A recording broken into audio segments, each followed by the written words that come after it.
Hello, it is Monday the 4th of August, 4th day of RPGaDay of 2025, and today's prompt is message.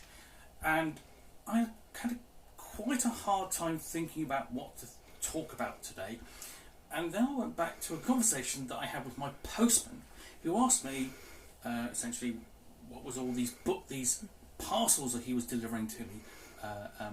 What did they contain? And I said they contain books, specifically role-playing games. And he looked at me quizzically, and I said, "Do you know what Dungeons and Dragons is?" And he said, "Oh yeah, I don't know what that is," essentially. So now, whenever my postman turns up and says, "Comes me a parcel, another Dungeons and Dragons product," I said, "Well, something like it, yes."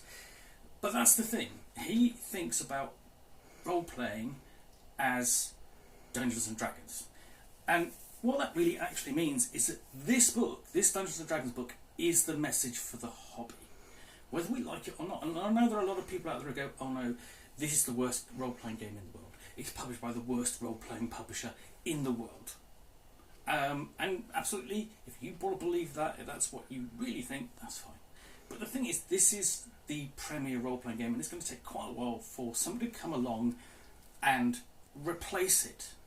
But in the meantime, if you really think about it and look back over the last decade or so, this is responsible for introducing so many new people to the hobby. This has been the message to them, combined with Stranger Things and Critical Role, and all of those things have served to bring so many people into the hobby that wouldn't have happened without this game. This game is more popular than it was in your day, or in most players' days.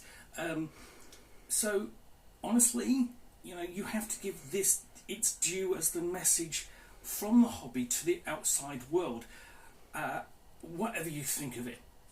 Now, there may be something that comes along and replaces it in due course, but that's not going to happen any time soon. Doesn't mean that you don't have to play it. Nobody's forcing you to play it, but you kind of have to acknowledge it as our actual industry and hobbies message to the outside world.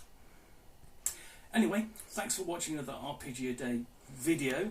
I hope you enjoyed this one. I'll be back again tomorrow at some point. Bye for now.